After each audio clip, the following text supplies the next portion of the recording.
la myocardite, c'est une inflammation du cœur. C'est une inflammation des cellules myocardiques, des cellules qui assurent la contraction du cœur. Tandis que les artères coronaires qui nourrissent ce cœur, elles, ne sont pas abîmées, il n'y a rien qui obstrue leur calibre, elles ne sont pas bouchées. Cette myocardite est souvent associée à des infections virales, comme la grippe ou plus récemment l'infection à coronavirus. Elle est le plus souvent asymptomatique et d'évolution très favorable. Malheureusement, elle est quelquefois symptomatique et peut évoluer vers des formes graves comme l'insuffisance cardiaque ou vers la mort subite. Il est donc important de connaître les symptômes et quelles sont les mesures thérapeutiques que l'on peut prendre. Lorsqu'elle est symptomatique, la myocardite peut être révélée par une douleur thoracique qui va limiter la respiration. On est limité par la douleur. Cette douleur n'est pas isolée, mais elle est associée à des signes infectieux, comme un rhume, mal à la gorge, des signes respiratoires, une toux, une fièvre, des courbatures et une grande fatigue. Ailleurs, le patient pourra décrire une gêne thoracique, une sensation de palpitation, de battements irréguliers du cœur ou de la sensation d'un cœur qui s'arrête, qui fait des pauses. L'évolution est le plus souvent, je l'ai dit, favorable, mais peut se faire vers l'insuffisance cardiaque avec, alors, apparition d'un essoufflement, d'abord pour des efforts importants, puis des efforts de plus en plus minimes, et apparition d'œdème des membres inférieurs, on a les jambes qui gonflent.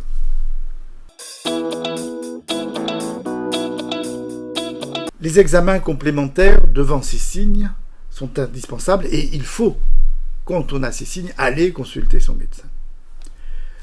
D'abord, la prise de sang, qui va mesurer une protéine qu'on appelle la CRP et qui est un signe d'inflammation lorsqu'elle est élevée, évidemment.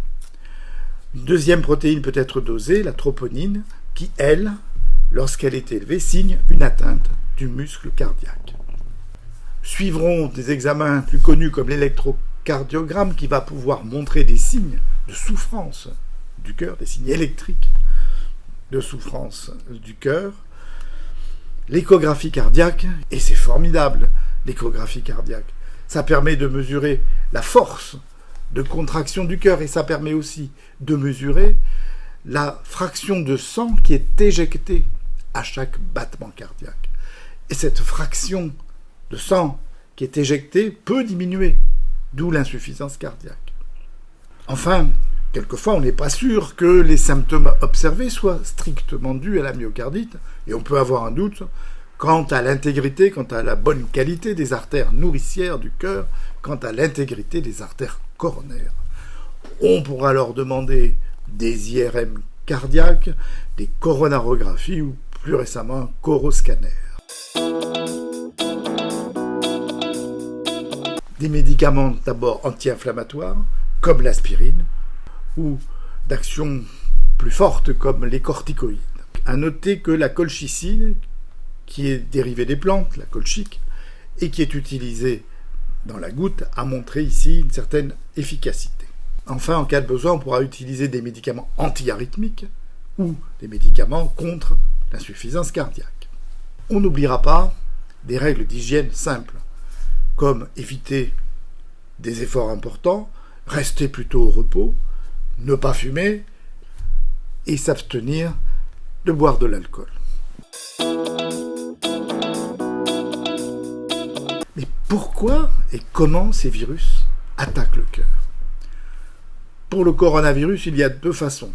Soit le coronavirus envahit directement les cellules cardiaques et provoque une inflammation locale qui va abîmer ces cellules cardiaques, d'où la douleur thoracique. Il peut également provoquer une inflammation massive, générale, qui a été décrite dans la Covid-19, et cette inflammation va abîmer, va entraver le bon fonctionnement du muscle cardiaque. Ces substances pro-inflammatoires sont produites par les globules blancs qui sont stimulés par l'infection virale et ces substances ont un effet très nocif sur le cœur À l'inverse, dans l'atteinte grippale, c'est l'invasion des cellules myocardiques par le virus grippal qui est responsable de la myocardite. Ces atteintes se ressemblent donc, mais il peut exister certaines particularités. Ainsi, dans le cas d'atteinte par un coronavirus, on notera plutôt une respiration courte, la sensation de palpitation et une grande fatigue. Il est donc important de connaître les signes et d'aller consulter quand ces signes apparaissent.